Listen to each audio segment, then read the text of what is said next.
देख रहे हैं HBN न्यूज, आपको रखें हर पल सच से। अब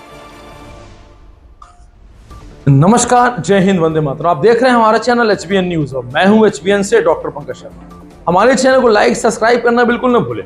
आइए हम बात करते हैं मध्य भारत में लोकसभा चुनावों के बारे में। अभी भारत में लोकसभा चुनावों के 2 ही चरण हुए हैं कि नेता अपनी जुबान से फिसलने लगे।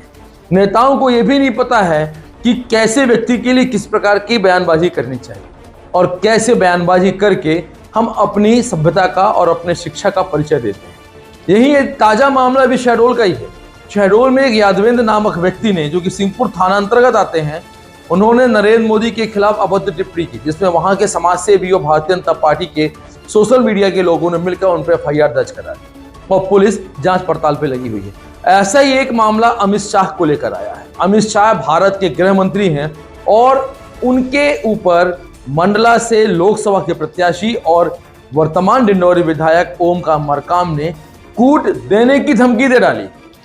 आखिर यह मामला क्या है, आइए पूरा मामला समझते हैं। लगातार हमारे साथ चैनल पर बने रहिएगा, बेल आइकन पे घंटी बजाना बिल्कुल मत भूलिएगा ताकि हमारी न्यूज आपके पास सबसे पहले पहुंचे। केंद्रीय गृह मंत्री अमित शाह के दिग्विजय सिंह को लेकर दिए आशिक का जनाजा है जरा झूम के निकले वाले बयान पर प्रदेश के पूर्व मंत्री ने पलटवार किया। मंडला लोकसभा सीट से कांग्रेस प्रत्याशी ओमकार सिंह मरकाम ने कहा कि अमित शाह की हिम्मत कैसे हुई कि आपके घर में आकर ऐसा बयान दें, यह राजगढ़ की जनता का अपमान है। हमारे यहाँ ऐसा कहते तो कूट दिए जाते। मरकाम जी वो गृह मंत्री हैं, यदि आप उन्हें कूट देते तो आपकी क्या स्थिति होती, ये भी एक समाचार का ही प्रमुख अंश बनता। मरकाम ने मंगलवार को राजगढ़ लोकसभा सीट से कांग्रेस प्रत्याशी दिग्विजय सिंह के समर्थन में गुना की चौचड़ा विधानसभा क्षेत्र में चुनावी सभा को संबोधित किया। ओमकार सिंह मरकाम ने आखिर क्या बोला, आइए इसकी थोड़ी सी डिटेल हम जान लेते हैं। ओमकार मरकाम ने साफ साफ कहा कि उसकी हिम्मत कैसे हुई कि राजा के गढ़ में जहां वो पैदा हुआ है वहां आकर के इस तरह से बोलने की। ऐसे को जवाब दो, भाजपा की जमानत जब्त करा दो। यहाँ का बेटा है, इस माटी का लाल अगर कोई है तो वो है राजा है। वो सिर्फ राजा को नहीं बोला, ये ध्यान रखना कि वो राजगढ़ की जनता को बोला है। उसकी हिम्मत कैसे हुई कि आपके घर में आकर वो ये बोले कि जनाजा निकाल दें। अमित शाह जी, इस घमंड का जवाब राजगढ़ की जनता आपको देगी। हम इंसान हैं, चुनाव लड़ना सबकी जिम्मेदारी है। मैं अमित शाह को कहता हूं कि राजा साहब सैकड़ों साल तक इस पवित्र माटी की सेवा करते रहे। अमित शाह की इतनी हिम्मत की हमारी माटी पर आकर हमारे माटी के लाल को ऐसा बोल रहा है, हम लोग क्या खामोश बैठ जाएं? इसका जवाब देना बाकी है। मैं तो कहना चाहता हूं, चाहे भाजपा के हों या अन्य दल के हों, ये बात आ गई है कि हमारे राजगढ़ के, हमारे राघवगढ़ के स्वाभिमान मान और सम्मान की जिन्होंने अपमान किया है उनको जवाब देना है। मैं तो राजा साहब को धन्यवाद देता हूं कि वो इतनी शांति से धरती पर काम कर रहे हैं। हमारे इधर ऐसा बयान देता तो कूट जाते। आपको बता दें कि ओमकार मरकाम डिंडौरी विधायक और मंडला से लोकसभा से कांग्रेस के प्रत्याशी हैं। थोड़ा सा ये भी समझते हैं कि अमित शाह ने दिग्विजय को लेकर क्या कहा था। केंद्रीय गृह मंत्री अमित शाह ने शुक्रवार को राजगढ़ लोकसभा क्षेत्र के खिलचीपुर में चुनावी सभा को संबोधित किया।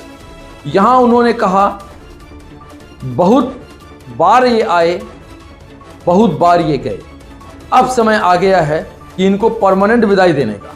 राजनीति से दिग्विजय सिंह को परमानेंट विदाई राजगढ़ वालों को करनी है, लेकिन मेरी एक रिक्वेस्ट है, राजनीति से इसकी परमानेंट विदाई जरूर करो, मगर आशिक का जनाजा है, जरा धूम से निकले, बड़ी लीड से हराइएगा। उनके सम्मान जैसी लीड से हरा कर उनको घर पर बैठने को कहिए और यह राजगढ़ वाले करें। दिग्विजय भी कर चुके हैं इस टिप्पणी पे पलटवार। दिग्विजय सिंह ने शनिवार को सोशल मीडिया एक्स पर शाह के बयान का जवाब दिया। उन्होंने कहा कि मुझ पर अमित शाह जी की इतनी कृपा रही और उनका मेरे प्रति इतना प्रेम है कि वो आए और मेरा जनाजा निकालने की बात कह गए। यानी मेरी अर्थी बीजेपी के नेता निकालना चाहते हैं। और क्यों? क्योंकि मैं आप सबकी चिंता करता हूं। राजगीर के तलेल में चुनावी सभा को संबोधित करते हुए मेरा जनाजा निकालने की मांग उन्होंने भारतीय जनता पार्टी के नेताओं से की। मेरे पास कंधों की कमी नहीं है, भारतीय जनता पार्टी के कंधों पर मेरा जनाजा और शव नहीं जाएगा। मेरे पास कांग्रेस कार्यकर्ता की अपार संख्या है। मैं उनसे यह भी कहना चाहता हूं कि आप इस बात को समझ लें तो राजगढ़ संसदीय क्षेत्र से मेरा जीवन का लगाव है और वास्तव में होगा भी, क्योंकि वो वहां की पैदाइश और वहां के राजा कहलाते हैं। और यदि ओमकार मरकाम यदि ये सोचते हैं कि किसी पार्टी के बड़े नेता या भारत के गृह मंत्री को कूट देने की धमकी देते हैं तो ये उनकी गलतफहमी है। आपके ऊपर, आप स्वयं एक संवैधानिक पद पर हैं और आपके मुंह से इस प्रकार की भाषा अशोभनीय है।